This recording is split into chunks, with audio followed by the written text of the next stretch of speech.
The wind moved through the Montana grasslands like a living thing, bending the yellowed stems in waves that rolled toward the distant mountains. September had come to the territory with its usual cruelty, promising winter, in every cold morning breath, threatening frost, on every late afternoon shadow. The sky held that particular blue that only existed in high country, deep and endless, and indifferent to the small struggles of men below. Caleb Morgan stood alone in a place that had no name on any map, a private cemetery if it could be called that. 3 graves on a hillside overlooking his ranch, protected by a circle of river stones he had carried up himself. His mother, his father, and the newest still raw, despite 3 years of weather, bearing a simple wooden cross and a name carved with more care than skill. Jacob Isaiah Morgan, born 1853, died 1881, beloved brother. The inscription said nothing about how he died, nothing about the questions that remained unanswered, nothing about the letter that sat in Caleb's vest pocket right now unopened for 3 years. The wax seal, still intact, Jacob's handwriting on the envelope in ink that had faded to the color of old blood.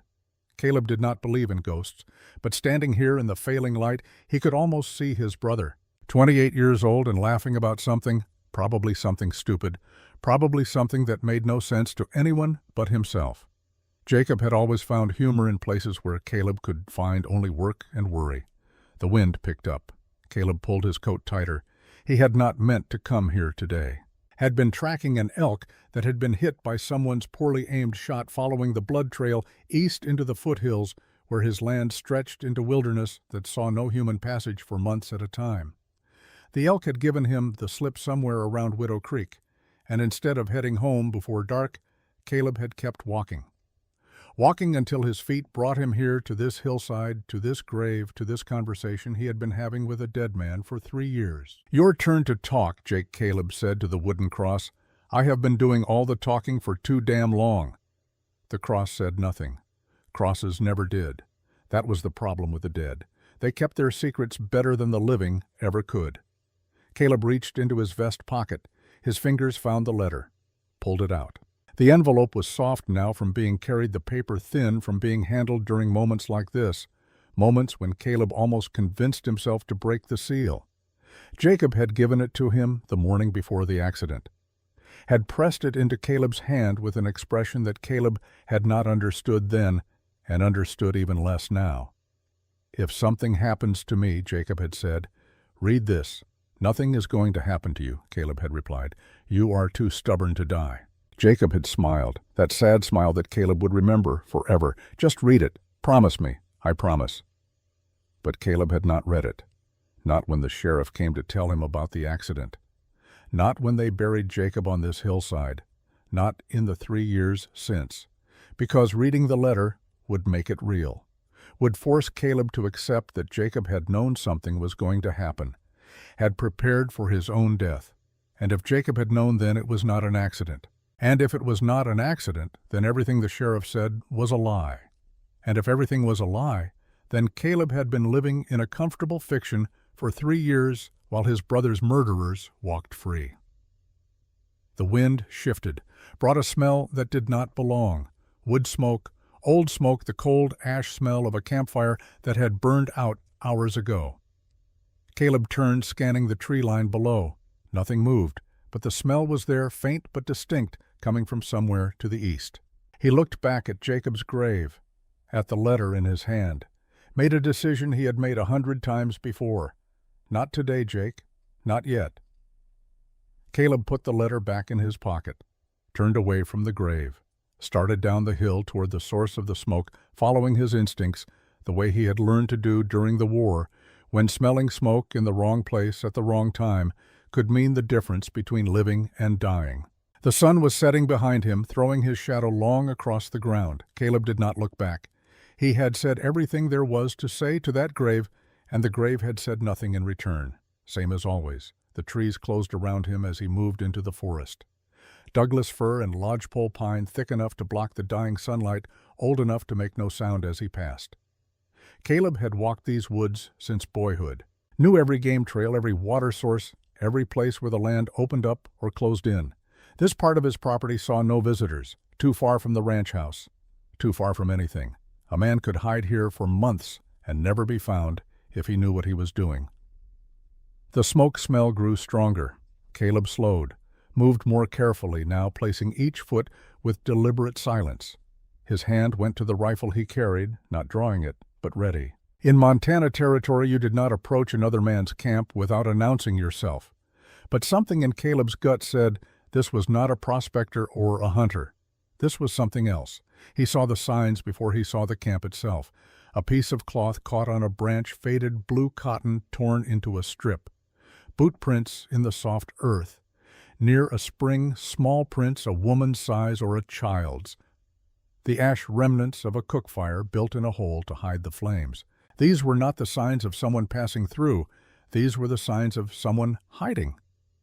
Caleb stopped, listened, heard nothing but wind and the distant call of a hawk. But the camp was close now. He could feel it the way a man feels eyes on his back.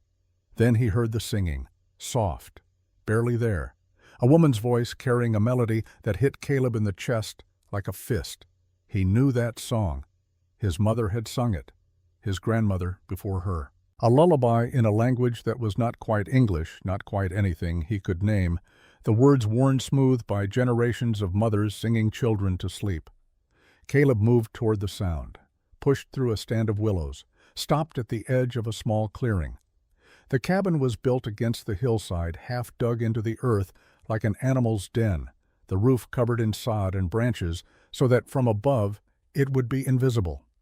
Smoke rose from a hole in the roof, thin and careful. A garden plot beside the door held the brown stalks of plants that had been harvested weeks ago. A water barrel sat beneath a runoff spout. Someone had built a life here, hidden in plain sight, on Caleb's land. The singing came from instead.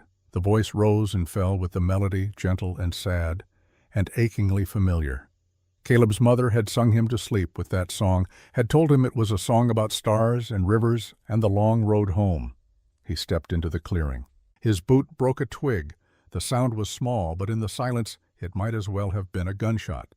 The singing stopped. The cabin door opened. A woman stepped out. She was holding a Winchester rifle, and it was pointed directly at Caleb's chest. For a long moment, neither of them moved. Caleb kept his hands visible, his own rifle still slung across his back.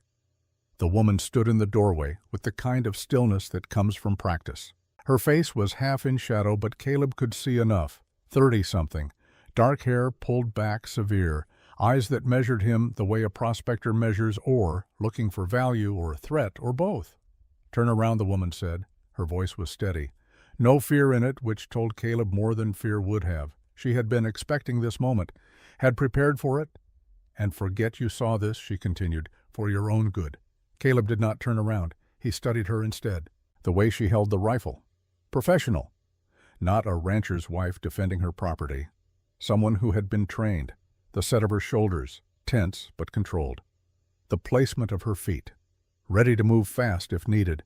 "I know that song you were singing," Caleb said. The rifle did not waver. "Lots of people know that song. My brother used to sing it. Before he died." Something flickered in the woman's eyes, barely perceptible, but Caleb saw it. A flinch. Recognition. Or maybe just the reflexive sympathy people show when death is mentioned.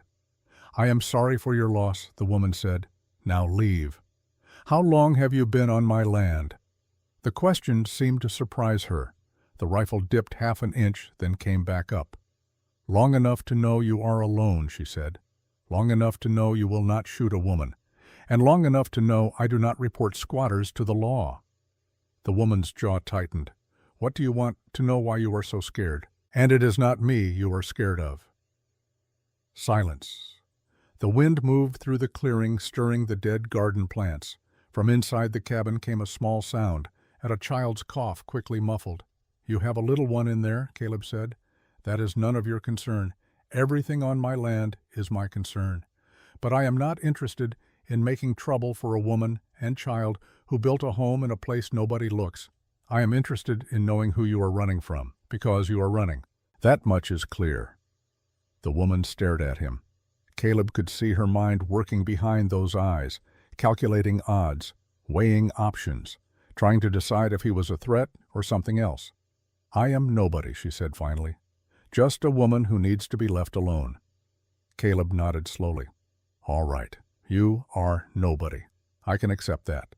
But if somebody comes looking for nobody, I would like to know who that somebody is, so I know whether to point them in the wrong direction or not." The rifle lowered, just a fraction. The woman was still ready to use it, but the immediate threat had passed. "Why would you do that?" she asked. "Why would you help someone you do not know?" Caleb thought about Jacob's grave, about the unopened letter, about 3 years of questions with no answers. "Because I know what it is like to have questions nobody will answer," he said, "and I know what it is like to be alone. And I reckon anybody who hides this well has a damn good reason." The woman studied him for another long moment, then she lowered the rifle completely, not setting it aside, just lowering it to a less threatening position. "My name is Ruth," she said. "Ruth Calloway. Caleb Morgan." "I know who you are," Ruth said. "I know you own this land. I know your brother died 3 years ago in a riding accident. I know you live alone and talk to nobody. I know your chimney smoke goes up at 5 in the morning and dies down by 9 at night. I have been watching you, Mr. Morgan, making sure you are the kind of man who keeps to himself," smart Caleb said. "And am I so far?" What happens when so far ends? Ruth's expression hardened. "Then my daughter and I disappear, and you forget you ever saw us." From inside the cabin, a small voice called out. "Mama, stay inside," Josie Ruth called back. "Everything is fine." But there was a tremor in her voice now, the first crack in the armor. Caleb heard it and filed it away. "How old is she?" he asked. 7. "That is young to be living in the wilderness. She is alive. That is what matters. Running is no life for a child." Ruth's eyes flashed. "You know nothing about my life, about what I am running from, about what I had to do to keep my daughter safe. Then tell me." "No." "Why not?" "Because telling you makes you part of this, and being part of this gets people killed." The words hung in the air between them. Caleb heard the truth in them, the weight of experience. This was not paranoia. This was not a woman fleeing a bad marriage or avoiding debt. This was something darker. "Who did you see killed?" Caleb asked quietly. Ruth went very still. "How did you know people do not hide like this unless they witnessed something they were not supposed to see? And people do not keep watching and waiting unless they think whoever did it is still looking for them." Ruth's hands tightened on the rifle. "You should go, Mr. Morgan." "Caleb. What? My name is Caleb. And I am not going anywhere until you tell me if my brother's death 3 years ago had anything to do with whatever you saw." The color drained from Ruth's face. "I do not know what you mean. Jacob died a week after helping someone. He would not tell me who, just said he was helping a friend who needed to hide. He died on the eastern ridge, fell from his horse, they said. But Jacob grew up riding these hills. He would not fall, not unless someone made him fall." Ruth's breathing had changed, faster now, shallower. Caleb saw her fighting to keep control. "Please leave," she whispered. "Please, you cannot be here. If they see you talking to me, they will kill you too." "Who is they?" Before Ruth could answer, the sound of gunfire split the evening air. 2 shots, close, too close, from the direction Caleb had come. Ruth spun toward the sound rifle, coming up. "Get inside," she hissed at Caleb. "Now, I am not leaving you out here." 2 figures crashed through the brush at the far end of the clearing. Men, moving fast. One of them saw Ruth and shouted, "There she is!" Ruth fired. The shot went high, intentional warning. The men scattered for cover. Inside, Ruth said again to Caleb, "Or run, but if you stay out here, you are dead." Caleb unslung his rifle. "I do not run. You are a fool. I have been called worse." The men opened fire. Bullets tore through the clearing, splintering wood, kicking up dirt. Ruth dropped behind the water barrel, returning fire with practiced precision. Caleb took cover behind a tree, trying to get a sight line on the shooters. "Who are they?" Caleb shouted. "People who want me dead," Ruth shouted back. "That narrows it down." Ruth fired twice more. One of the men yelped. Hit. Not fatal, but enough to make them reconsider their approach. The shooting paused. Caleb could hear them talking to each other in low, urgent voices. How many? Caleb called. 2. Maybe more in the trees. What do they want me? And anything I might have told. Told who? Anyone. The cabin door opened a crack. Josie's small, terrified face appeared. "Mama." "Get back inside," Ruth screamed. "Now, baby, now." The girl disappeared. The door slammed. And in that moment of distraction, one of the men made a move, rushed across the clearing toward Ruth's position. Caleb saw him coming, aimed, fired. The man went down hard, clutching his legs, screaming. The second man broke and ran, crashed back through the brush the way he had come. The sound of his retreat faded into the distance. Silence returned to the clearing, but it was a different silence now, the kind that follows violence, wary and uncertain. Ruth stood slowly. Her left shoulder was dark with blood. She had been hit and had not made a sound. "You are shot," Caleb said. "It is nothing. It is not nothing. I have had worse." She walked to the wounded man on the ground, stood over him with her rifle pointed at his head. Caleb could not see her face, but he could see the tension in her body, the war between mercy and survival. "Who sent you?" Ruth asked the man. The man spat blood. "You know who. Say his name. Go to hell." Ruth's finger moved to the trigger. Caleb stepped forward. "Ruth, do not." She did not pull the trigger, but she did not lower the rifle either. "Get out of here," she told the wounded man. "Tell whoever sent you that the next time they will not be walking away." The man dragged himself to his feet, stumbled toward the tree line, disappeared into the gathering darkness. Ruth lowered her rifle, stood very still. Then her knees buckled. Caleb caught her before she hit the ground. "Inside," he said. "Let me look at that shoulder." "No, you need to leave. They will come back with more men. Then we both need to leave. You and your daughter. You cannot stay here now. I have nowhere else to go. You can come to my ranch, tonight, before they regroup." Ruth looked up at him. Her face was pale with pain and blood loss. "Why? Why would you do this for us?" "Because my brother died protecting you," Caleb said. "And I will not let his death mean nothing. You do not know that he died protecting me." "Yes, I do. I have known it for 3 years. I just did not want to believe it." Ruth's eyes filled with tears. She blinked them back with visible effort. "If I come to your ranch, they will come there too. Let them come. You do not know what you are saying. You do not know who these people are. Then tell me." Ruth took a shaky breath. "Inside. I will tell you inside, after you help me stop this bleeding." The cabin was small, one room with a loft where Josie slept, clean despite the rough construction, organized with the desperate tidiness of someone who controlled what little she could. Shelves lined with jars of preserved food and dried herbs. A small table with 2 chairs, a bed behind a curtain, the smell of wood smoke and healing plants everywhere. Josie sat on the bed, clutching a worn cloth doll, eyes huge with fear. Ruth knelt beside her. "It is all right, baby. The bad men are gone. Are they coming back?" "Not tonight." The little girl looked at Caleb. "Who is he?" "A friend. His name is Caleb. Is he going to help us?" "Yes," Ruth said. "He is going to help us." Caleb set his rifle by the door, moved to the table where Ruth was pulling out bandages and a jar of some kind of salve. "Let me see the wound." Ruth peeled back her shirt. The bullet had grazed her shoulder, deep enough to bleed badly, but not deep enough to do permanent damage. Caleb cleaned it with water from a pot on the stove. Ruth did not make a sound, but her breathing went ragged, and her hands gripped the table edge until her knuckles went white. "You have done this before," Ruth said through gritted teeth. "Field medic during the war. Saw a lot worse than this. That does not make it hurt less." "No, but it means I know what I am doing." Caleb applied the salve, some kind of herb mixture. It smelled like the forest after rain.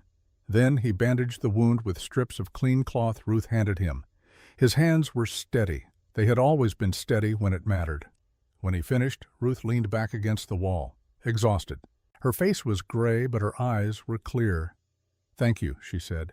"Tell me what happened 3 years ago." Ruth looked at Josie. "Baby, go up to the loft. Read your book." "But Mama." "Now, Josephine."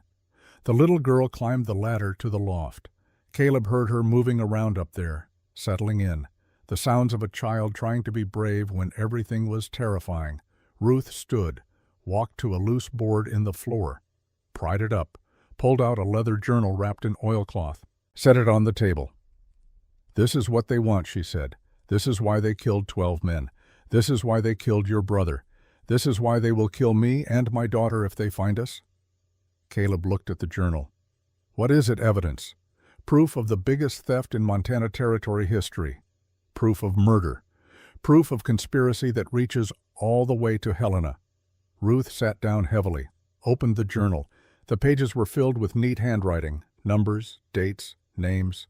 "My husband Samuel worked at Copper Ridge Mine," Ruth said. "He was the assistant foreman, kept the books, logged the ore yields. He was good with numbers. Honest. Too honest." She turned a page, pointed to a column of figures. 3 years ago, Samuel discovered a discrepancy. The mine was producing twice as much gold as the official reports showed.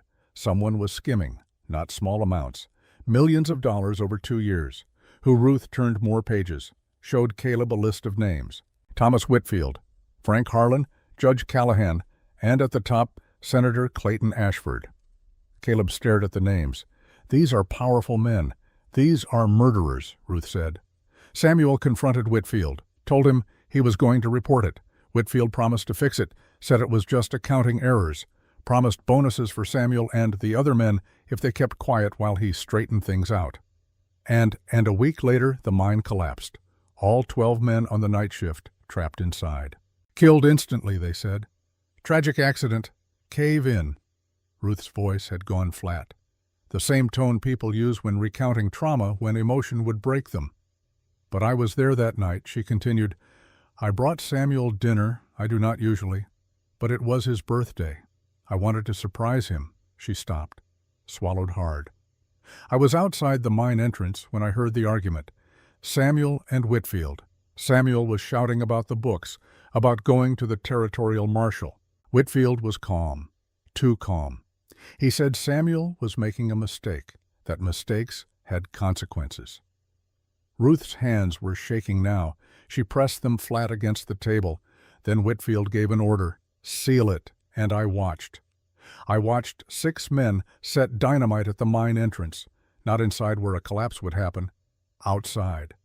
I watched them blow the entrance while 12 men were still working inside. I heard the explosion. I heard the screaming. Tears were running down Ruth's face now, but her voice never broke. I ran, took Josie and ran, made it 3 miles before I realized I still had Samuel's journal. He had left it in the dinner basket. All the evidence, all the proof. "What did you do?" I hid. Found a cave. Stayed there 2 days. Then I heard that the town was looking for me, saying I had gone mad with grief, saying I was accusing good men of murder, saying I was dangerous. They turned the whole town against you. They owned the whole town. Caleb, the sheriff, the judge, the newspaper, everyone with power. Everyone who could have helped me was either bought or scared. How did Jacob get involved? Ruth looked at Caleb. "I found my way to your brother's land. I was desperate, starving. Josie was sick.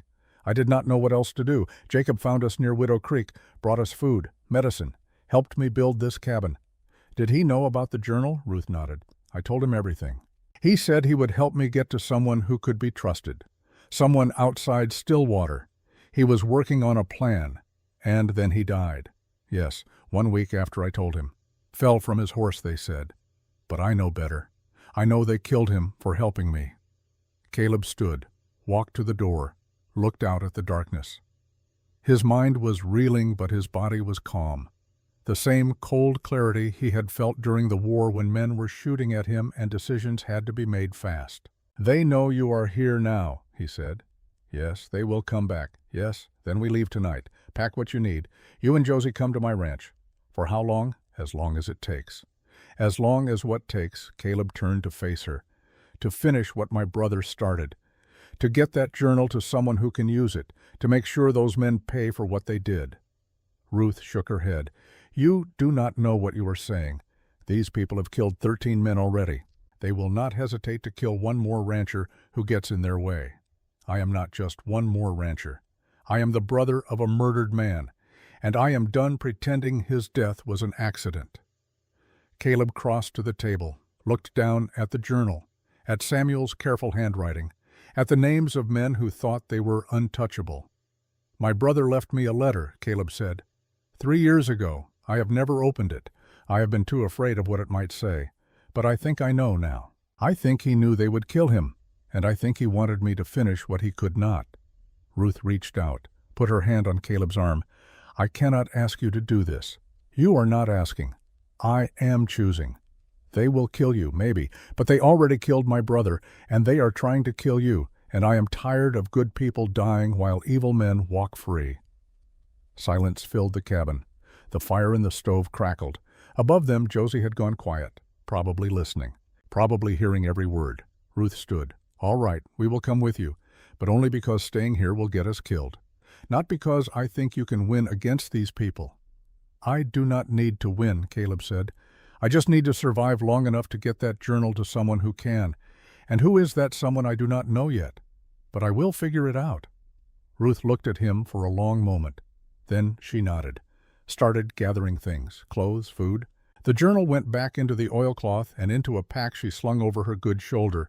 Josie Ruth called, "Come down, we are leaving." The little girl climbed down from the loft. She had her doll and a small bundle of her own belongings. She looked at Caleb with eyes that were far too old for 7 years. "Are you really going to help us?" she asked. "Yes. Promise, I promise.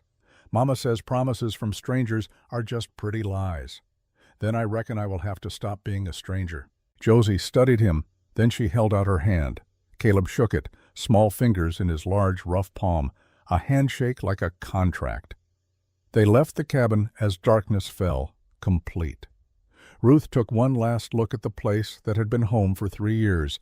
Then she turned her back on it and followed Caleb into the forest. The walk to the ranch took an hour. Caleb led them by paths he knew in the dark. Ruth moved silently despite her wounded shoulder. Josie walked between them, holding her mother's hand, never making a sound. The child had learned to be quiet, had learned that survival sometimes meant silence. They emerged from the trees just as the moon rose. The ranch house sat in a small valley lamplight glowing warm in the windows. Caleb realized he had left lamps burning when he went out that morning. The house looked lived in, welcoming. He had not seen it that way in 3 years. "Is that your home?" Josie whispered. "Yes." "It is big. It is empty." They crossed the yard. Caleb opened the door, stood aside to let Ruth and Josie enter first. They stepped into warmth and light and the smell of dust and old wood and a life lived alone. "You can take the 2 rooms upstairs," Caleb said. "I will sleep down here." "We cannot take your rooms. They have been empty for years. Might as well get used." Ruth looked around. At the kitchen, the table set for one, the single chair by the fireplace. The overwhelming loneliness of a house built for a family and occupied by a ghost. "Thank you," she said quietly. "You are welcome." Josie yawned, huge. Her eyes were dropping despite her best efforts to stay awake. Ruth picked her up, carried her toward the stairs. The girl was asleep before they reached the landing. Caleb stood in his empty kitchen and listened to the sounds of other people in his house. Footsteps above, the creak of a bed, a mother's soft voice singing that lullaby. The sounds of life where there had been only silence. He pulled Jacob's letter from his pocket, looked at it in the lamplight.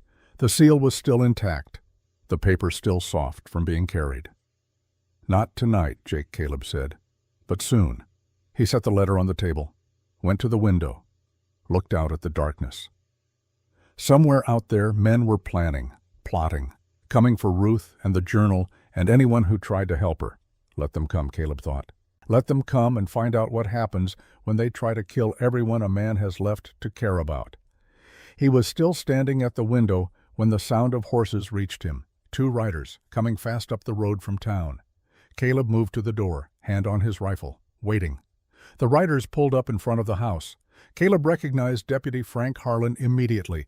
The other man took longer, tall, well-dressed. The kind of confidence that came from power and the certainty that consequences were for other people. Thomas Whitfield. Caleb stepped onto the porch, kept his hands visible, kept his rifle within easy reach. "Deputy," he said. "What brings you out this late?" Harlan touched his hat. "Evening, Morgan. Sorry to trouble you. We heard there was some shooting up in the foothills. Wanted to make sure everything was all right on your property." "Everything is fine." Whitfield urged his horse forward. "We are looking for someone," he said. His voice was smooth, educated, dangerous in its pleasantness. "A woman. Ruth Calloway. Witness to a mining accident 3 years back. Needs to answer some questions. Caleb met his eyes. Have not seen any woman, just me and my land. Whitfield smiled.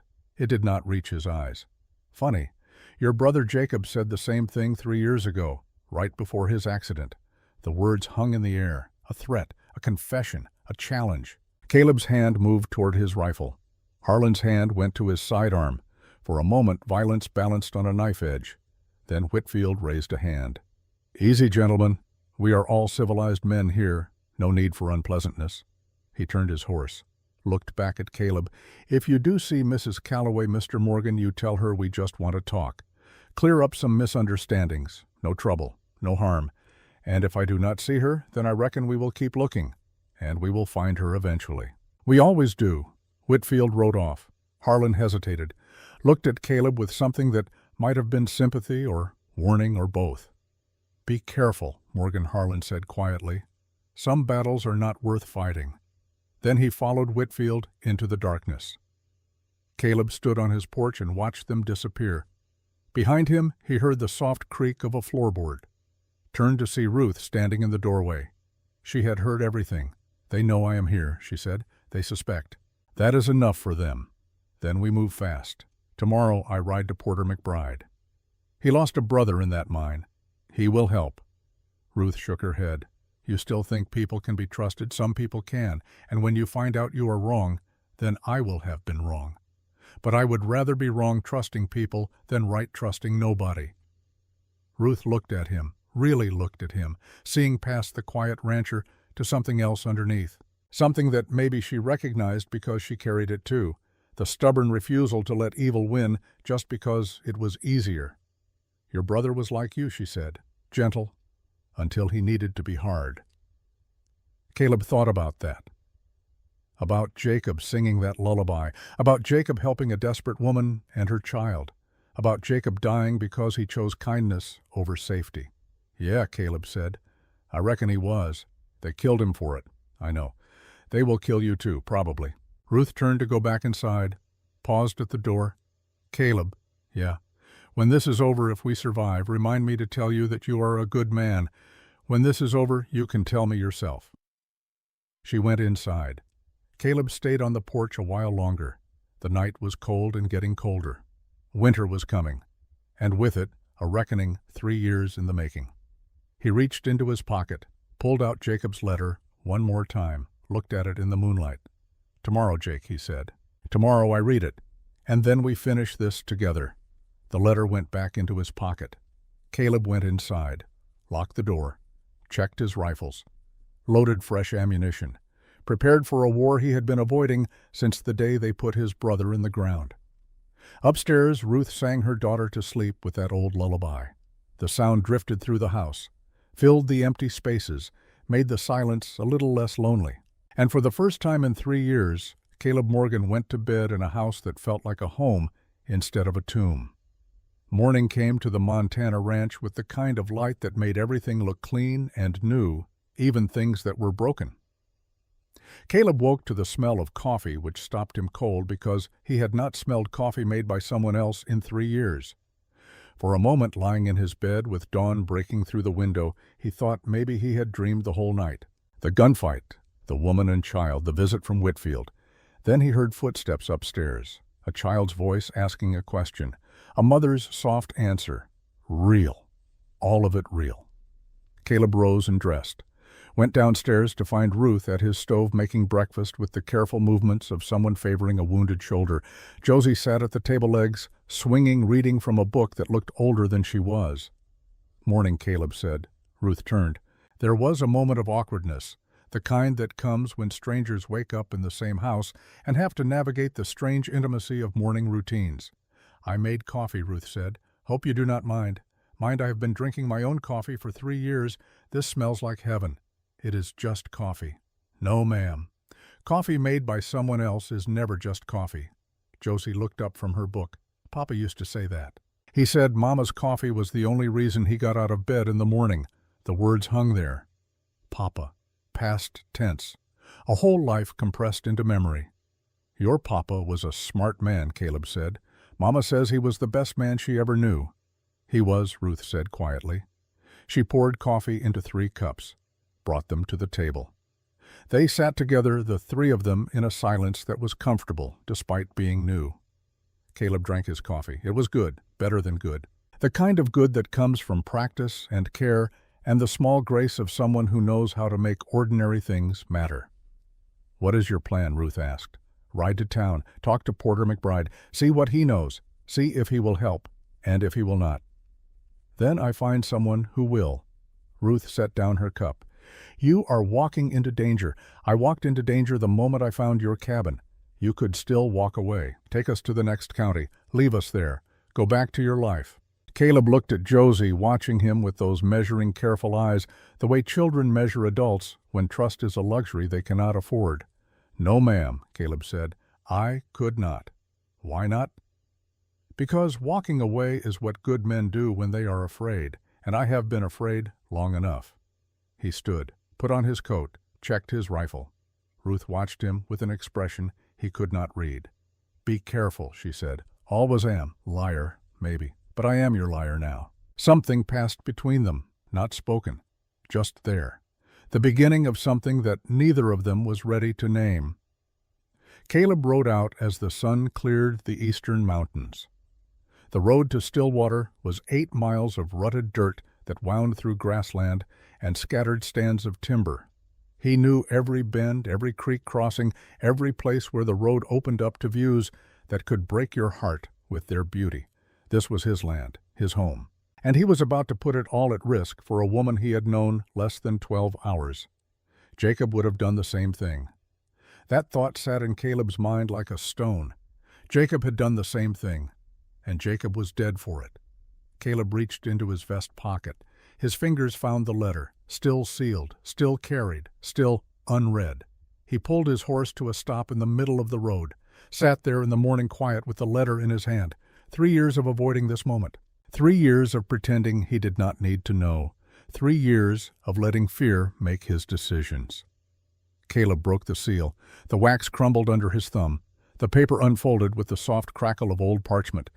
Jacob's handwriting covered both sides of the page, cramped and hurried, written by someone who knew time was short. "Brother," the letter began. "If you are reading this, I am dead. I am sorry for leaving you alone, sorry for the questions I know this will raise, sorry for the burden I am about to place on you, but there is no one else I trust, no one else who will do what needs doing." Caleb's hands shook. He steadied them, kept reading. 6 days ago I found a woman and child hiding near Widow Creek. Ruth Calloway and her daughter Josie. Ruth witnessed a massacre at Copper Ridge Mine. 12 men murdered, including her husband, made to look like a mining accident. She has evidence. A journal kept by her husband that proves theft and conspiracy reaching to the highest levels of territorial government. I have been helping her, building a cabin where she can hide, bringing supplies, trying to find someone in Helena who can be trusted with the evidence. But I am running out of time. The men behind the massacre know someone helped Ruth escape. They are watching, waiting. And I think they know it was me. If something happens to me, protect them. Get the journal to someone who can use it. Do not trust the law in Stillwater. Do not trust the judge. Do not trust anyone who has lived here longer than 5 years. The corruption runs deep. I know you will want to avenge me. I know you. I know how you think. But this is bigger than revenge. This is about justice, about making sure those 12 men did not die for nothing. About making sure Ruth and Josie can live without fear. Be careful, be smart, and know that I love you. You are the best brother a man could ask for. Finish what I started. Make it mean something. Jacob. Caleb read the letter twice, then a third time, each word settling into him like a nail being driven. Jacob had known he was going to die, had prepared for it, had trusted Caleb to finish what he could not. The guilt that Caleb had carried for 3 years shifted, changed shape, became something else, not guilt, purpose. He folded the letter carefully, put it back in his pocket, urged his horse forward, rode toward Stillwater with a clarity he had not felt since before the war. Jacob had died protecting the innocent, died doing what was right. And if Caleb died doing the same, then at least he would die for something that mattered. The town came into view around mid-morning. Stillwater was not much to look at. One main street lined with false front buildings that pretended to be more than they were. General store, saloon, livery stable, territorial office. Church at the far end like an afterthought. Maybe 300 people on a good day. The kind of town where everyone knew everyone else's business and secrets were currency more valuable than gold. Caleb rode straight to the livery. Porter McBride was in the yard shoeing a horse, his broad back bent to the work. He looked up when Caleb dismounted. His face showed surprise, then caution. "Morgan, did not expect to see you in town. Need to talk to you, Porter. Private." Porter glanced around, set down his tools. "About what?" "About your brother. About how he really died."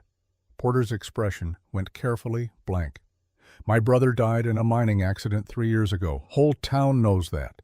Whole town knows what they were told. I am here to tell you the truth." They moved into the stable. Porter closed the doors. The smell of horses and hay and old leather surrounded them. Light came through cracks in the walls and dusty beams. "Talk," Porter said. Caleb told him everything. The cabin, Ruth, the journal, the massacre, Jacob's letter. When he finished, Porter sat down heavily on a hay bale, his face gray. "Jesus," he whispered. "Jesus Christ. Did you suspect I knew something was wrong? The mine collapse happened too clean, too complete.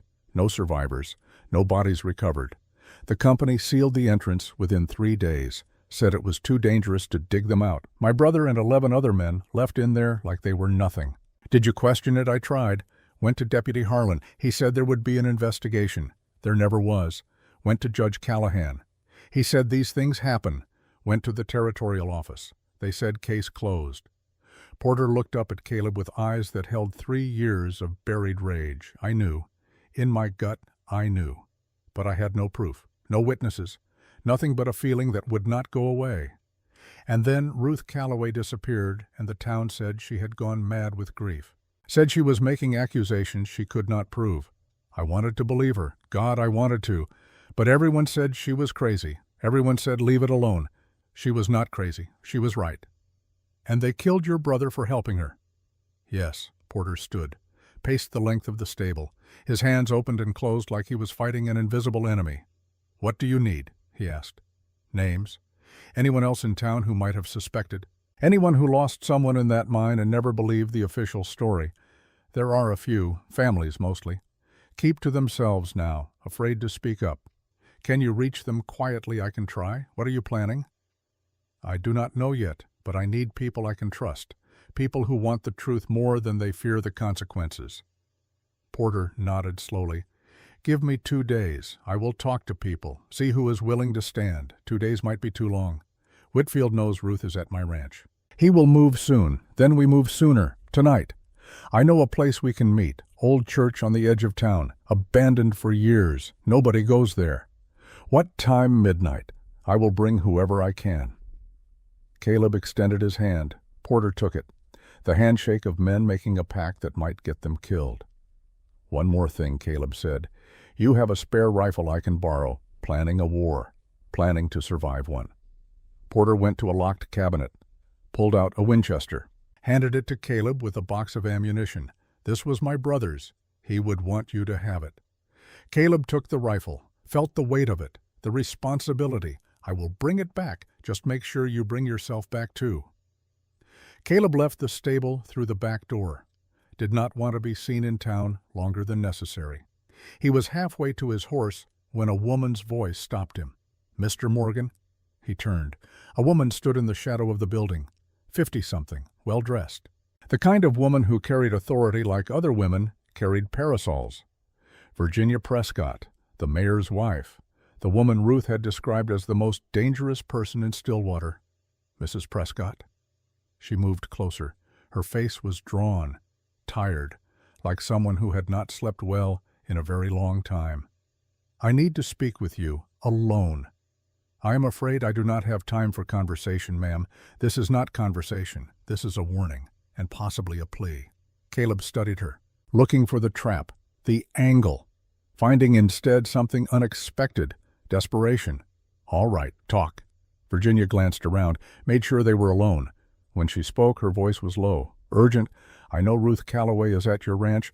I know she has the journal. I know what you are planning." Caleb's hand moved toward his rifle. Virginia raised her hands. "I am not here to threaten you. I am here to beg you. Beg me for what? To give them the journal, please, before more people die." "Why would I do that?" "Because they have my son." The words came out broken. A mother's pain too large for her body to contain. Caleb froze. "Your son is dead, has been dead for 12 years. That is what they made everyone believe. But he is alive.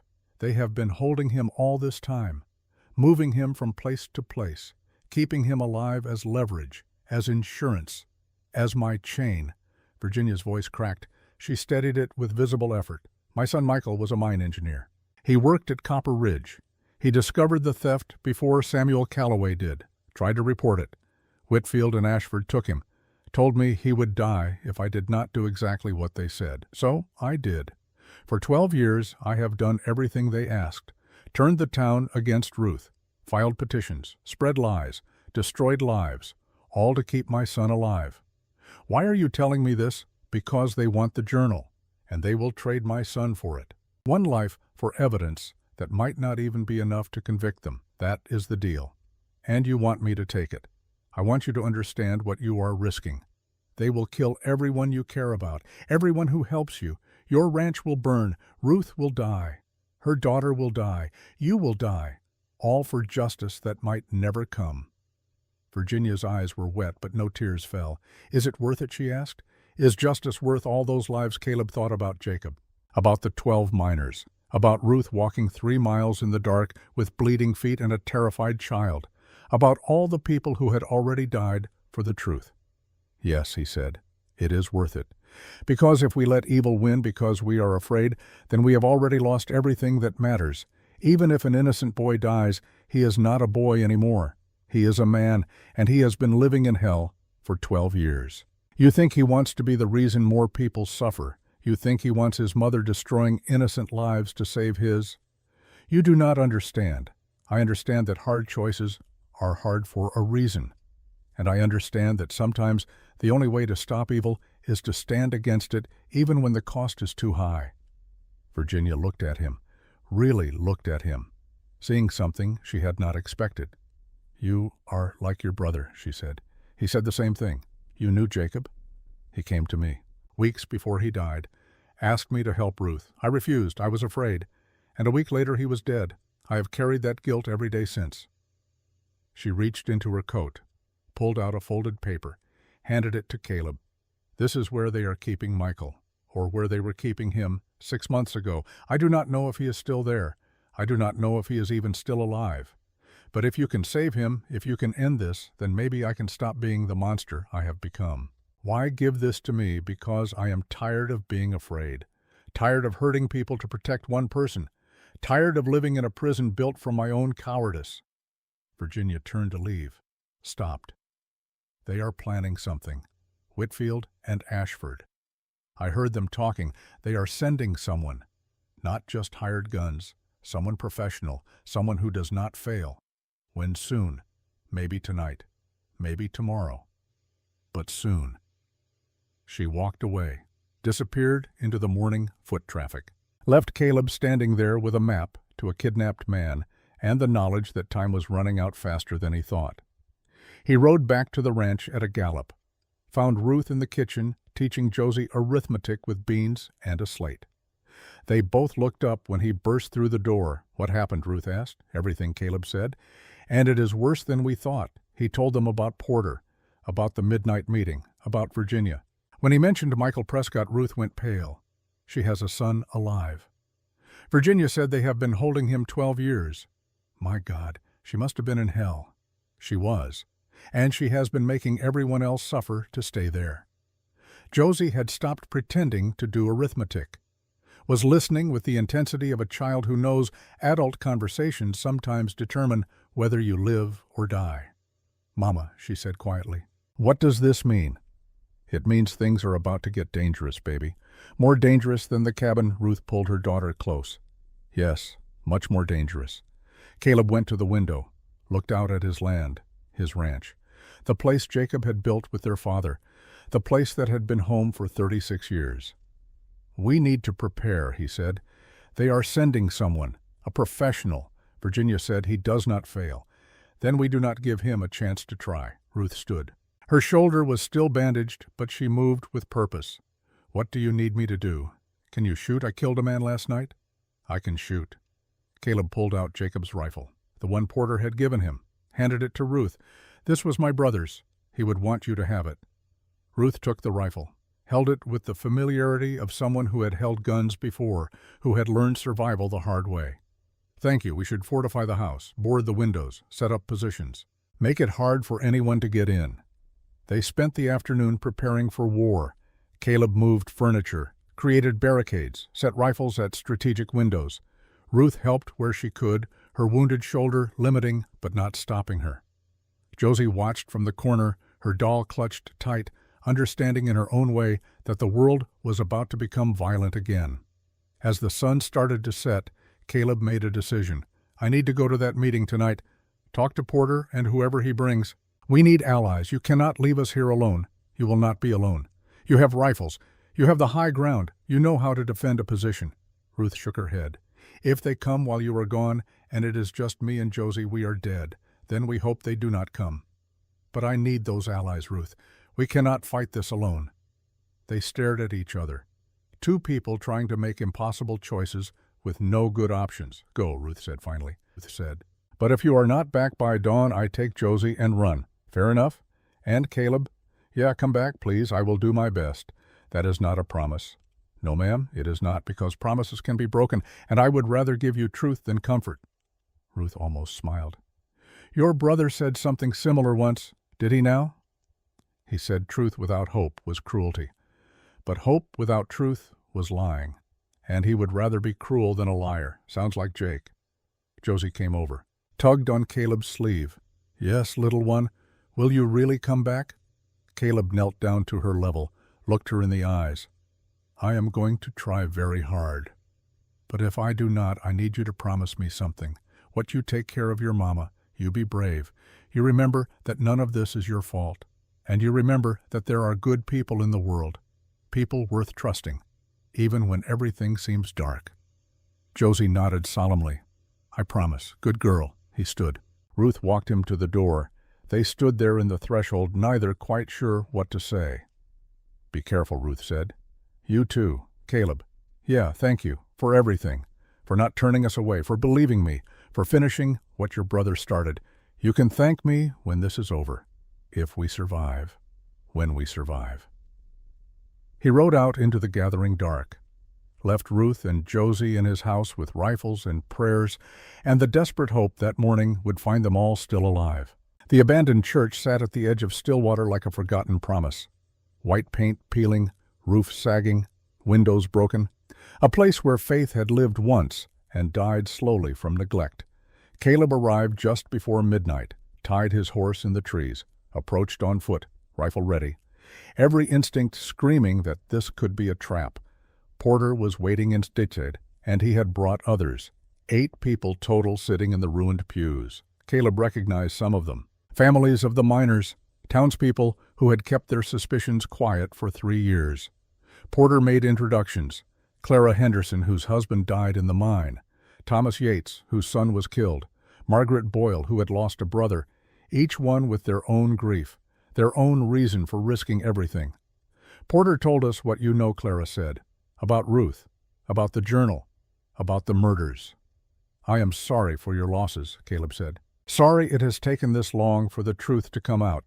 "What do you need from us?" Thomas asked. "Witnesses. When the time comes, we need people willing to testify, to stand up and say they believe Ruth, to challenge the official story. We could lose everything Margaret said, our homes, our businesses. They could destroy us. They already destroyed you when they killed your loved ones and called it an accident." The room went quiet, truth settling like dust. "I am not asking you to fight," Caleb continued. "I am asking you to stand, to speak, to be brave for the length of time it takes to tell the truth in front of a judge." "And if we do," Clara asked, "if we testify, what then?" "Then maybe we get justice. Maybe we do not. But at least we tried. At least we stood for something." Porter stepped forward. "I am in, whatever you need." One by one the others nodded, made their commitment, signed their names to a list Porter had prepared. 8 people willing to risk everything for truth. The meeting was breaking up when the sound reached them, distant, unmistakable. Gunfire, from the east. Multiple shots coming from the direction of Caleb's ranch. "No," Caleb whispered.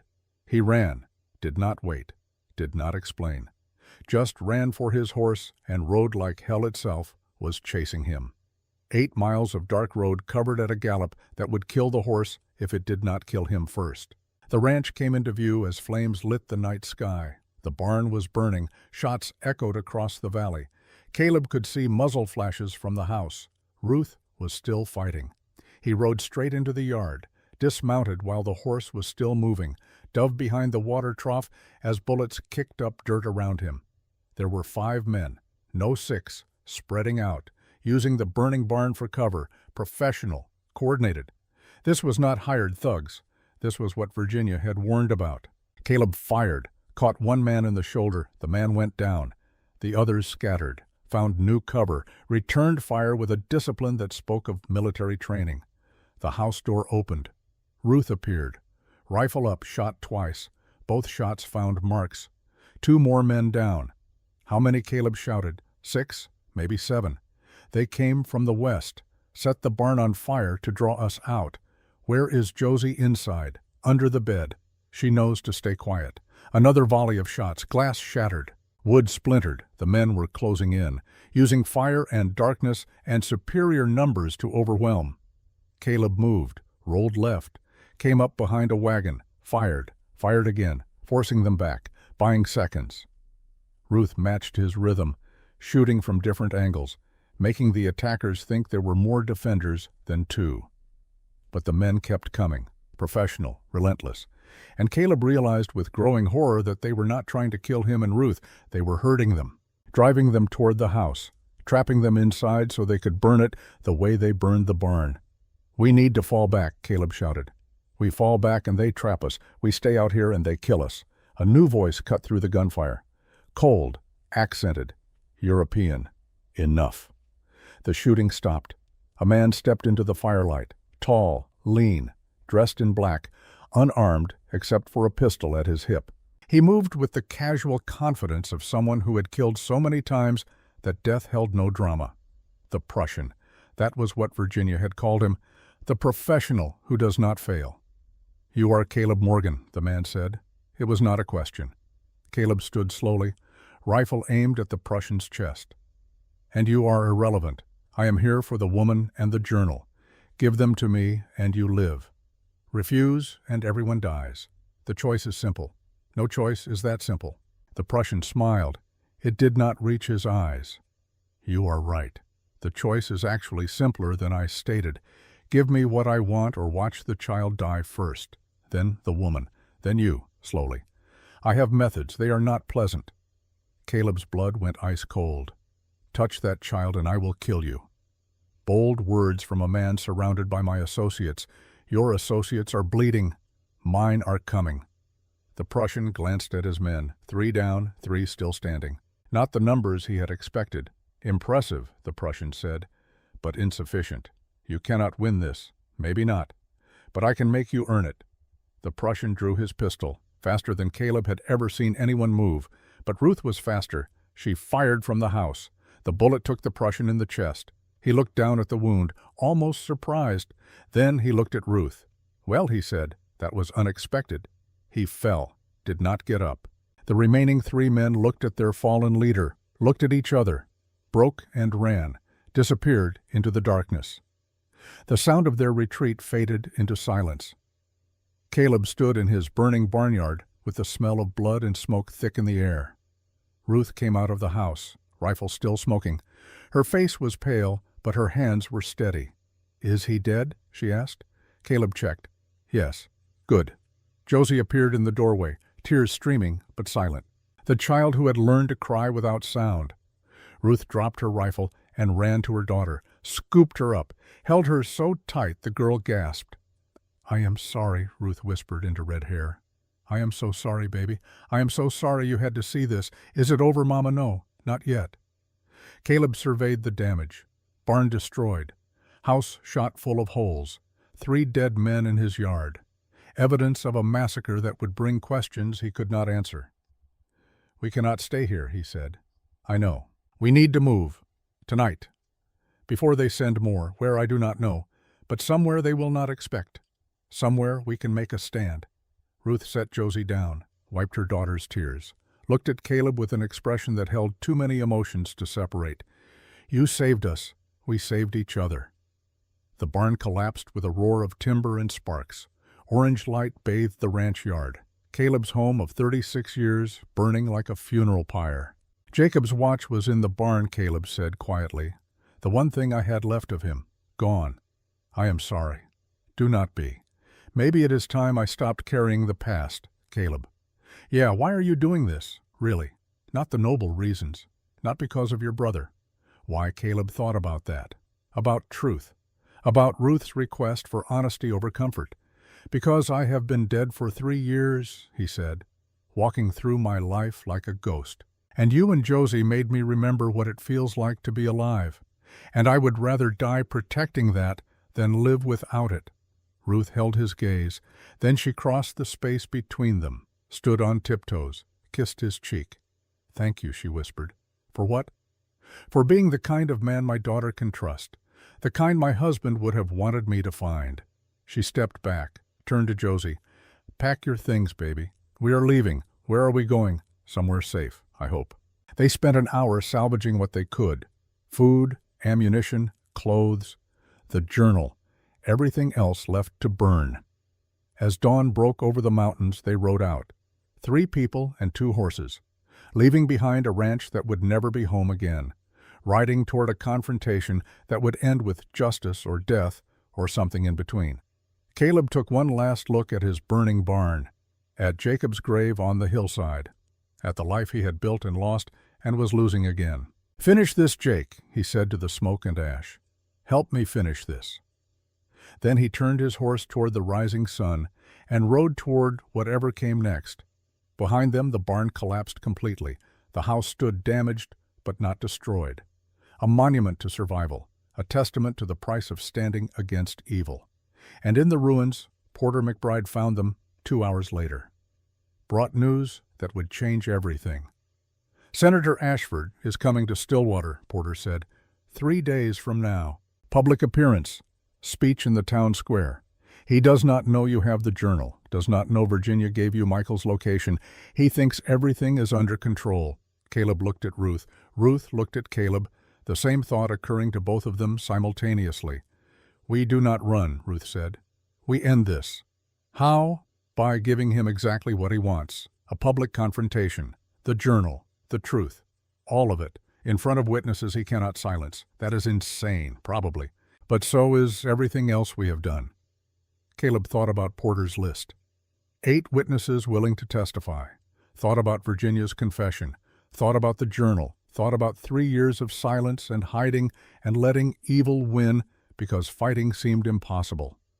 "All right," he said. 3 days. We prepare. We gather everyone we can trust. And we make our stand." In Stillwater, Porter asked, "In the town that turned against Ruth. In the town where 12 men were murdered," Caleb said. "In the place where their families still live. Where the truth has been buried long enough. This could get us all killed. It could. Or it could set us free." Ruth touched his arm. "Caleb, are you sure? No. But I am tired of being sure. Tired of playing it safe. Tired of letting fear make my decisions. Jacob was not sure when he helped you. He just knew it was right. And I know this is right. Even if we lose, especially if we lose. Because losing while fighting for justice is better than winning by staying silent." Porter nodded slowly. "I will spread the word. Quietly. Get as many people there as possible. People who want to know the truth. And I will get us a place to hide until then," Caleb said. "Somewhere they will not think to look. Where the mine, Copper Ridge, the place where it all started. Nobody goes there anymore. Too many ghosts, too many memories," Ruth said softly. "Yes, but maybe it is time we face them." They rode out together, Porter toward town, Caleb, Ruth, and Josie toward the abandoned mine that held 12 graves and enough secrets to topple a senator. 3 days until the reckoning. 3 days to prepare, 3 days to decide if truth was worth dying for. Caleb looked at Ruth riding beside him, at Josie in front of her mother, small and brave, and too young for this burden, at the journal in Ruth's saddlebag that held the power to destroy powerful men. "We are going to win," he said, "not because we are stronger or smarter or better armed, but because we have something they do not. What is that? Nothing left to lose, and everything to fight for." Ruth smiled, the first real smile Caleb had seen from her. Not happiness, something fiercer, hope armed with fury. "Then let us make them regret the day they decided we were too weak to matter." They disappeared into the hills as the sun climbed higher, 3 souls bound together by tragedy and choice, heading toward a confrontation that would end with justice, or fire, or both. And in Stillwater, Senator Clayton Ashford prepared his speech, unaware that the woman he thought broken, the child he thought helpless, and the rancher he thought isolated were about to become the 3 most dangerous people in Montana Territory. The mine waited, the truth waited. And in 3 days the whole territory would learn that some secrets refuse to stay buried, no matter how many people you kill to keep them hidden. The Copper Ridge mine sat against the mountain like a wound that had never healed. The entrance was still sealed, massive timbers crossed over the opening, warning signs nailed to every surface. Danger. Keep out. Unstable ground. 3 years of weather had faded the paint but not the message. This was a place where men had died, a place the living were meant to forget. Caleb, Ruth, and Josie made camp in the old supervisor's shack, 50 yards from the sealed entrance. The building was half-collapsed, roof open to the sky in places, but the walls still stood, and it provided cover from anyone searching the main roads. They could see approaching riders from 3 directions, could disappear into the mine tunnels if cornered. It was defensible, which made it the best option they had. Night fell over the mountains with the kind of darkness that only exists far from civilization. No moon yet, just stars so thick they looked like snow, scattered across black velvet. Josie slept wrapped in blankets by a carefully shielded fire. Ruth sat watch by the window rifle across her lap. Caleb stood outside listening to the wind move through the pines, thinking about the next 3 days. "You should sleep," Ruth said from the doorway. "Cannot. You need rest. We all do." "I will rest when this is over." Ruth came out to stand beside him. She moved quietly, favoring her wounded shoulder, but functional. Healing. The bandage Caleb had applied 2 nights ago was still clean. "What are you thinking about?" she asked. "All the ways this can go wrong, and all the ways it can go right, those too, but the wrong ways keep winning in my head." Ruth was quiet for a moment, then she said, "When Samuel died, I spent months thinking about what I should have done differently. Should have stopped him from going to work that night. Should have hidden his suspicions better. Should have run sooner. The should haves nearly killed me." What changed Josie? One day she asked me why I was always sad, and I realized I was showing her that the world wins, that evil gets to take everything and we just accept it. I decided I did not want her to learn that lesson, so you fought back. So I survived. Fighting back is what I am doing now, with you. Caleb looked at her. In the starlight, her face was half shadow, half illumination, strong features, determined eyes, the face of someone who had been broken and put herself back together with scar tissue and pure will. "I am glad you found my land," he said. "I am glad you found us." They stood in comfortable silence, 2 people who had known each other less than a week, but had shared enough violence and fear and purpose to build a foundation that felt older than time. Caleb, Ruth said quietly, "After this is over, if we survive, what happens? What do you want to happen? I do not know. I have spent 3 years not planning past tomorrow. The idea of a future feels like a luxury I have not earned. You have earned it. You and Josie both. Have I? I have killed 2 men in the last 3 days. My hands have blood on them now. That does not wash off. You killed men who were trying to kill your daughter. That is not murder. That is love in its most desperate form." Ruth turned to face him fully. "Is that what you tell yourself when you think about the men you killed in the war?" Caleb thought about that, about the bodies, about the screaming, about the field hospital where he tried to save men and watched them die anyway. "No," he said.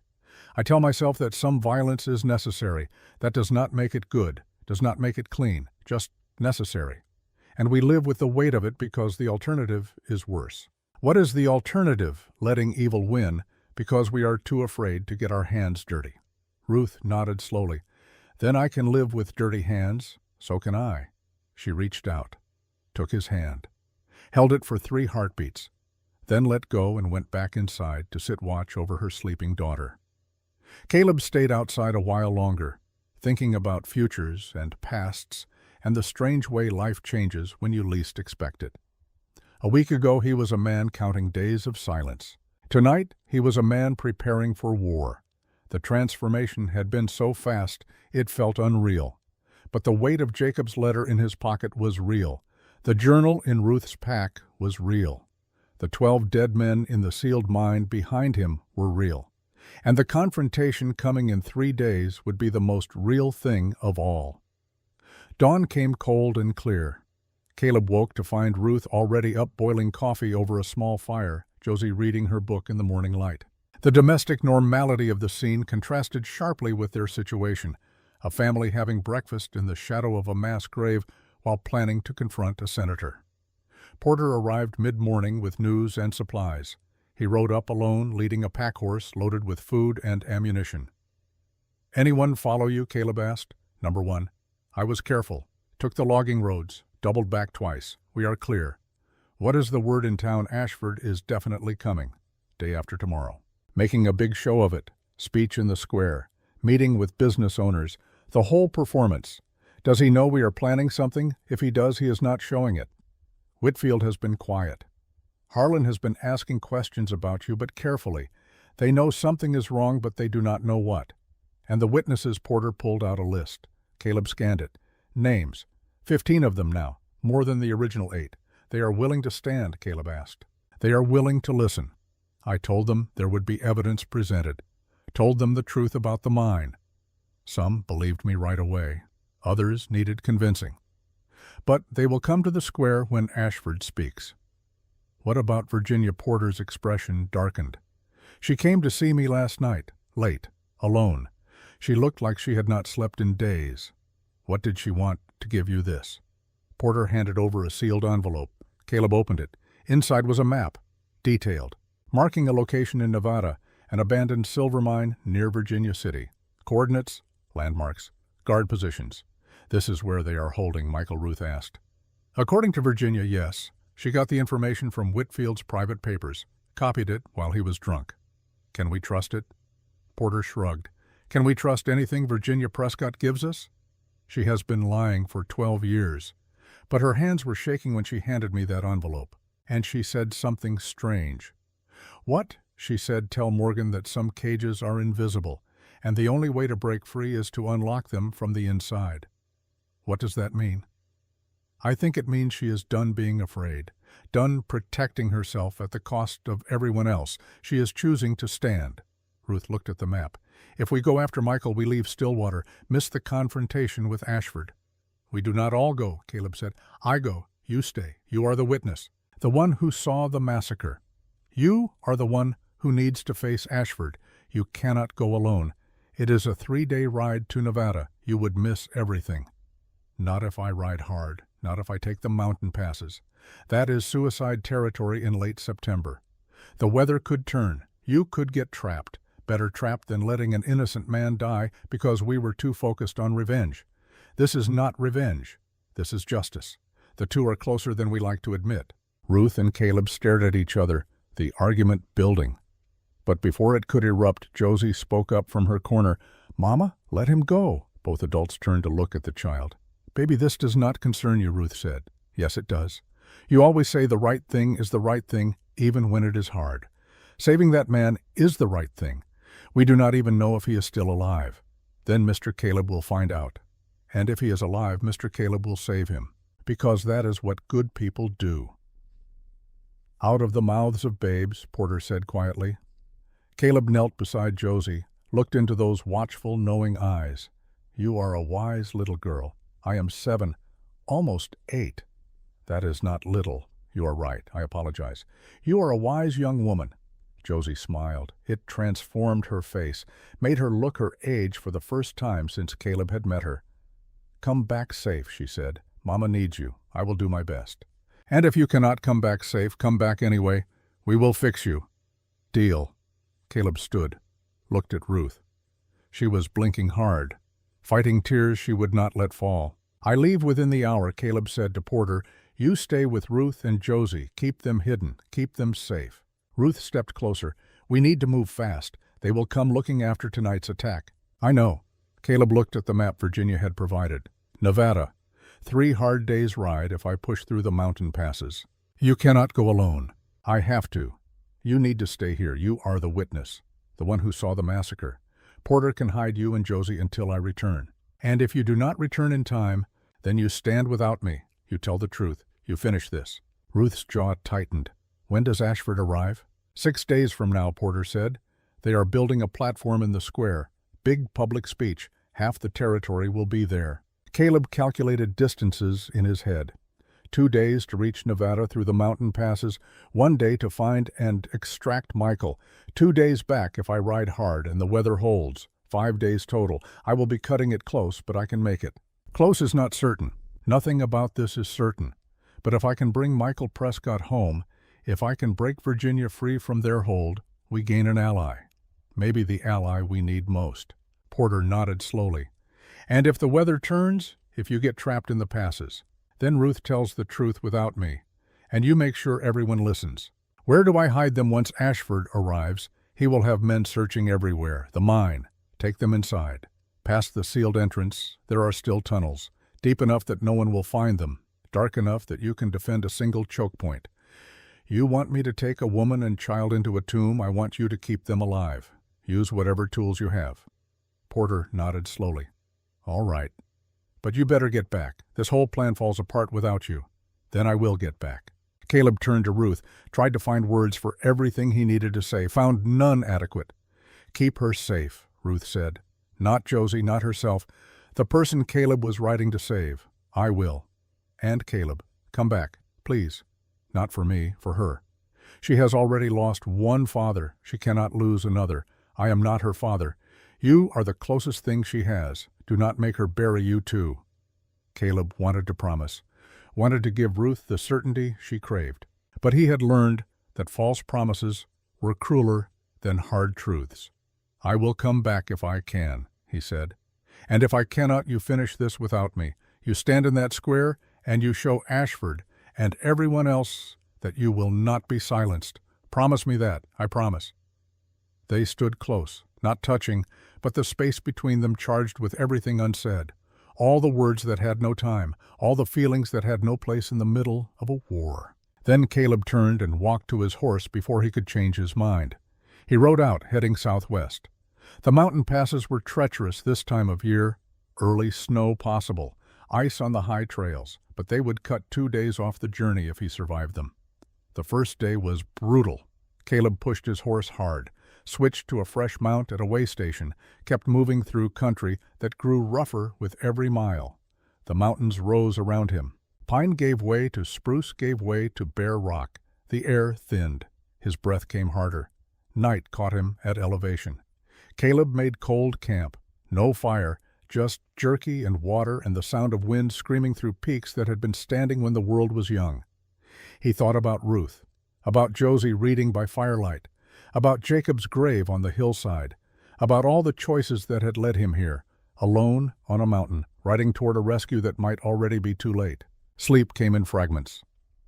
Caleb woke every few hours, checked the stars, calculated distance and time. Dawn found him already riding, frost on the ground, ice forming on the edges of streams. The second day was worse. The trail narrowed, became a shelf carved into cliff face with a 1,000-foot drop on one side. Caleb's horse balked.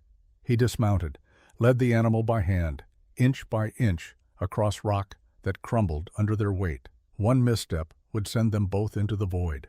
He made it across, barely. His hands were shaking when he remounted, but he was through the worst of it. The trail descended, opened up. By nightfall he could see lights in the distance, Virginia City glowing like a constellation on the valley floor. He rode in after midnight, found a stable, left his horse, Walked the streets studying faces, looking for the kind of men who guard kidnapped prisoners. Found them in a saloon near the edge of town. 4 of them. Drinking, but not drunk. Alert. Professional. They wore no uniforms, but they moved like soldiers. Caleb waited until they left, followed at a distance. They led him to the old mine Virginia had marked on her map. The mine sat on a hillside north of town, abandoned, boarded up, a sign warning of cave-ins and toxic gas. But there was a wagon road leading to it, fresh tracks, and lamplight visible through cracks in the boarding. Caleb circled the perimeter, counted guards, 6 outside, unknown number inside. Too many for a frontal assault. He would need to be smart, needed to think like Jacob would have thought. Find the weakness, exploit it. He waited until 3 in the morning, the deadest hour, when even professional guards fight sleep. Then he moved. The approach was across open ground, no cover. Caleb went low, moved slow, used every shadow, every fold in the earth. Got within 20 yards before a guard turned his direction. Caleb froze, became part of the landscape.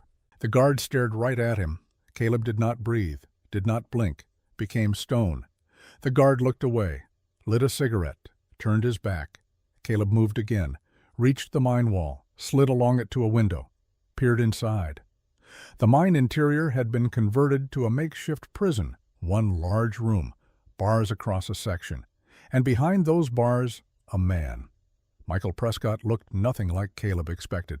12 years in captivity had aged him beyond his years, gaunt, bearded. But his eyes were alert.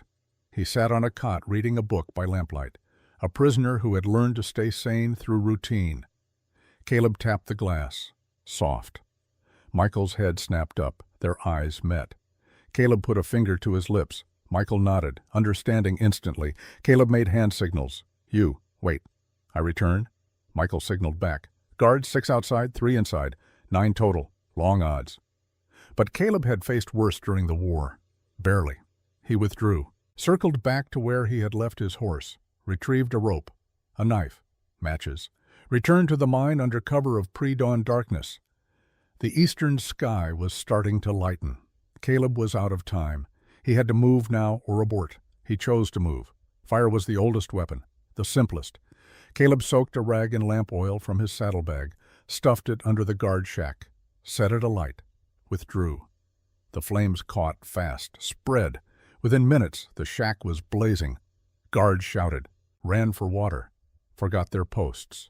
Caleb entered the mine through the window Michael had indicated, dropped into darkness, found the cell. The lock was industrial, strong. Caleb pulled out his knife, started working on the pins.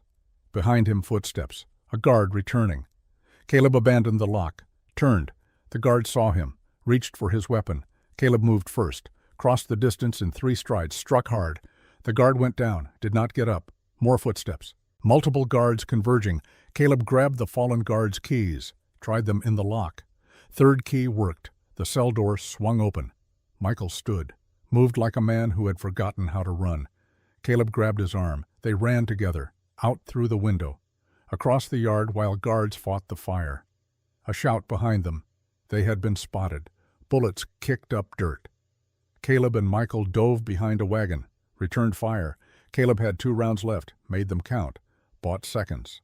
They reached the horses, mounted double, rode hard toward the hills. Pursuit came fast, but Caleb knew the terrain, had studied it on the ride in. He led them through ravines and creek beds, lost the guards in the pre-dawn darkness. By the time the sun rose, they were 10 miles away and still moving. Michael finally spoke. His voice was rough from disuse. "Who are you, Caleb Morgan?" "Your mother sent me." Michael was silent for a long moment. Then his shoulders started shaking. Not fear. Laughter. Broken, disbelieving laughter. "My mother, after 12 years, she finally did something. She has been trying to protect you. She has been protecting herself, using my imprisonment as an excuse to be cruel. That is not fair. Fair I have been locked in the dark for 12 years while she destroyed innocent people to keep me alive. There is nothing fair about any of this. She gave me the map that let me find you." Michael went quiet, processing. When he spoke again, his voice was different, softer. "Then maybe she has changed. Maybe we all have. They rode hard for 2 days, switching horses at way stations, sleeping in shifts, always moving. The mountain passes were worse on the return. Snow had started falling. The trails turned to ice. But they kept going, driven by the knowledge that time was running out. On the evening of the 5th day, they crested the ridge above Stillwater. The town spread below them. The journey had taken every ounce of strength Caleb had. 2 brutal days through mountain passes where one wrong step meant death. 1 desperate night breaking Michael out of his prison. 2 harder days riding back with a man who had forgotten how to be free.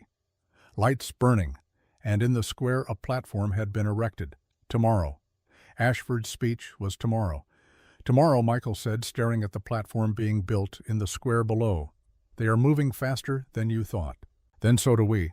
Caleb urged his horse down the ridge. Tomorrow we end this, one way or another. They rode into town as darkness fell complete. Caleb led them not to the main street but to Porter's stable, found it empty except for Porter himself waiting. You made it, Porter said. Barely. Barely is enough. Where are Ruth and Josie in the mine? Deep. Safe.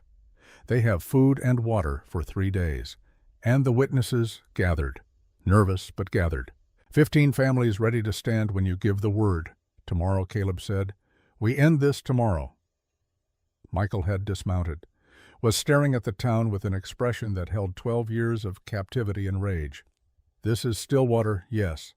This is where she has been all these years, living free while I rotted in darkness. She has not been free. She has been in her own prison. Then tomorrow we break her out. Caleb looked at Michael, really looked at him, saw something in those eyes that worried him, the damage that comes from too much time alone, too much pain, too much hate. Michael, your mother is not the enemy. Ashford is. Whitfield is. They are the ones who took your life. My mother let them, to keep you alive. I never asked to be kept alive this way.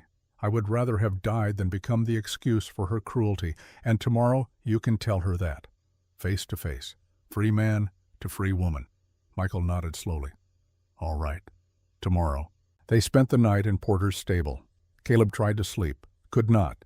His mind was racing, going through the plan, looking for weaknesses, finding too many.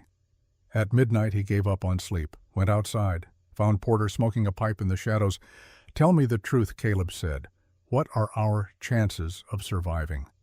Maybe 50%, of winning 20% if we are lucky. Those are bad odds. They are the only odds we have. Caleb thought about that.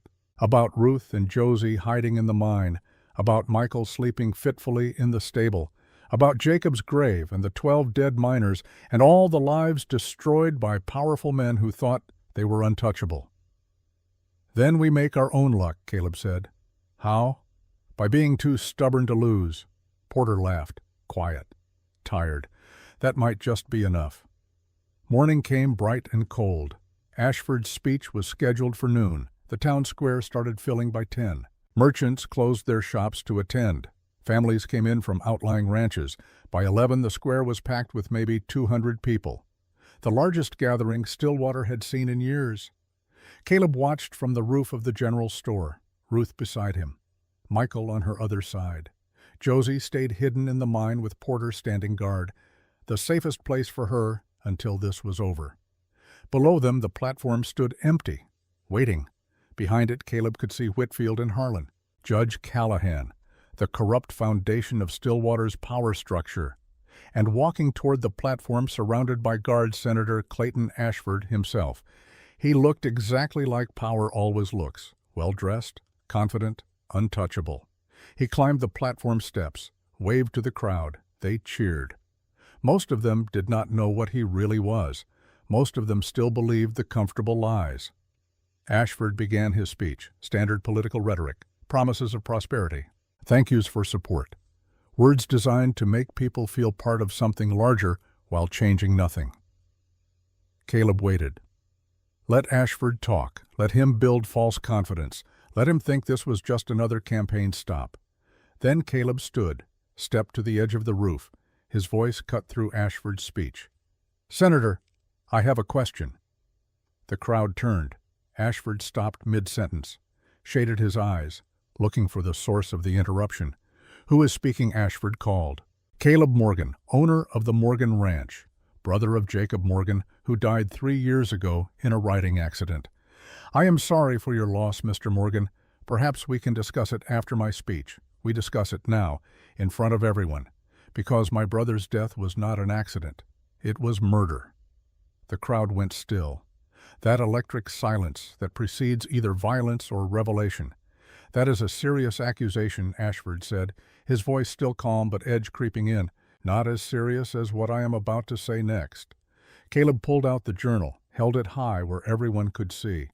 This journal belonged to Samuel Calloway, mine foreman at Copper Ridge. It contains proof of theft, proof of fraud, proof that the mine collapse 3 years ago was not an accident but murder. 12 men were killed, made to look like a cave-in, all to hide evidence of the largest gold theft in territorial history. Ashford's expression changed, the political mask slipping. Underneath something cold and reptilian. "You are confused, Mr. Morgan. Grief has clouded your judgment. My judgment is clear, and I have witnesses." Porter stepped out of the crowd, then Clara Henderson, then Thomas Yates. One by one, the 15 witnesses Caleb had gathered, standing visible. Ruth stood, stepped to the edge of the roof beside Caleb. The crowd gasped. Ruth Calloway, the woman they had been told was mad, the woman who had disappeared 3 years ago, here, alive, standing.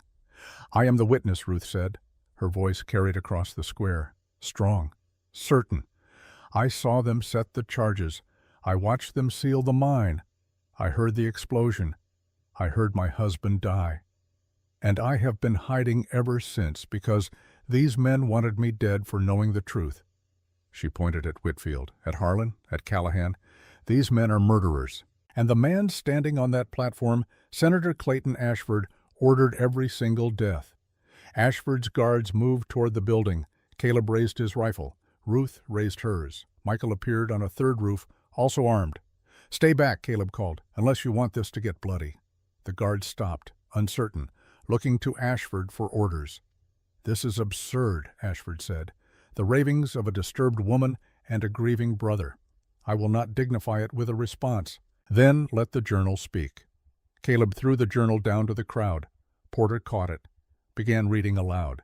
The numbers, the names, the dates. Evidence laid bare in Samuel's careful handwriting. As Porter read, faces in the crowd changed. Skepticism became shock. Denial became anger. The truth spreading like wildfire. "Enough," Ashford shouted. "Enough of this circus." He signaled his guards. They drew weapons. The crowd screamed, scattered. Chaos erupted. But then another voice cut through the noise, female, shaking, but loud. "He is telling the truth." Virginia Prescott stepped onto the platform, stood beside Ashford, faced the crowd. "Everything Morgan says is true. I know because I helped them cover it up. For 12 years I have lied, have destroyed lives, have betrayed this town."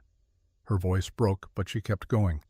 "They took my son, held him prisoner, threatened to kill him if I did not do exactly what they said. So I did. I turned you against Ruth Calloway. I filed false petitions. I became the monster they needed me to be." Virginia turned to face Ashford. "But I am done. My son is free. And I choose truth over fear." Ashford's composure shattered. He grabbed Virginia's arm. Roughly, she pulled away. In that moment, the senator showed everyone what he really was. Not a leader, a bully. And the crowd saw it.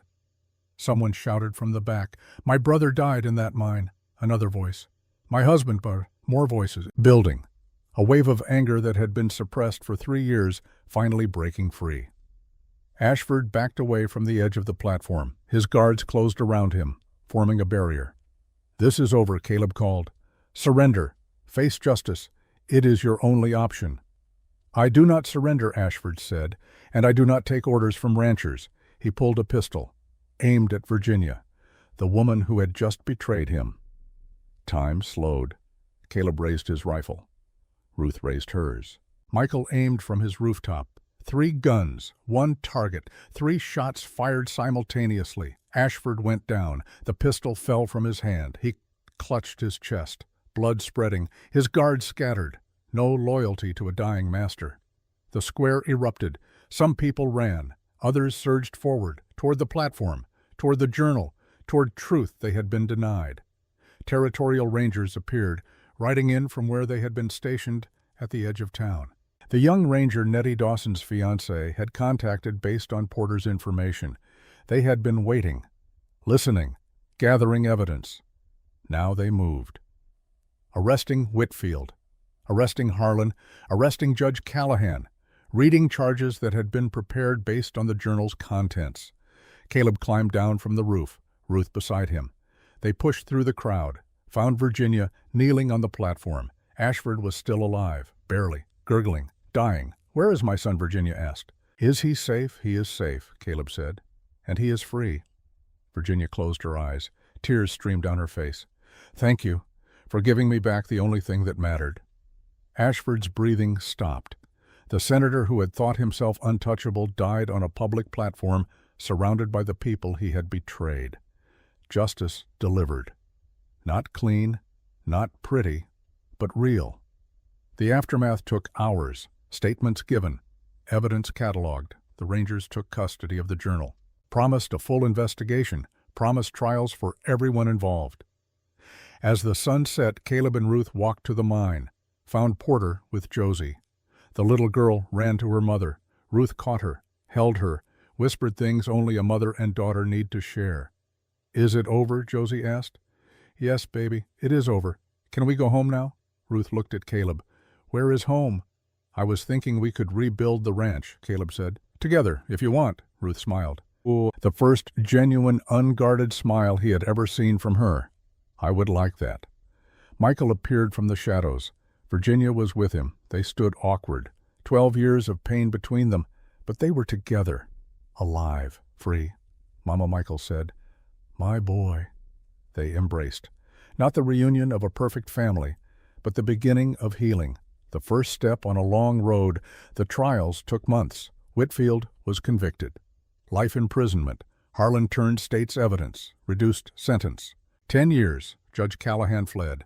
Was found dead a week later. Apparent suicide. The territorial government investigated the mine theft, recovered some of the stolen gold, distributed it to the families of the 12 victims. Not enough to replace what they had lost, but something. Recognition. Acknowledgement. Justice incomplete but present. Ruth testified at every trial, stood in courtrooms, and told her story over and over, the witness who would not be silenced. By the time it was finished, her name was known across the territory, not as the mad woman, as the hero. 6 months after Ashford's death, Caleb and Ruth stood on the porch of the rebuilt ranch house. New barn, new fences. Same land, but different, better. Josie was inside doing arithmetic with a slate and chalk. Her voice drifted through the open window, singing to herself. The old lullaby Ruth had sung in the cabin, but lighter now, without the weight of fear. "We did it," Ruth said. "We survived, more than survived. We won." Caleb thought about that. About Jacob's grave on the hillside where fresh flowers now grew. About the 12 miners' memorial in Stillwater where people left tokens of remembrance. About all the lives changed by their choice to stand. "Yeah," he said, "I guess we did." Ruth turned to face him, took his hand. "I love you," she said. Simple, direct. "True?"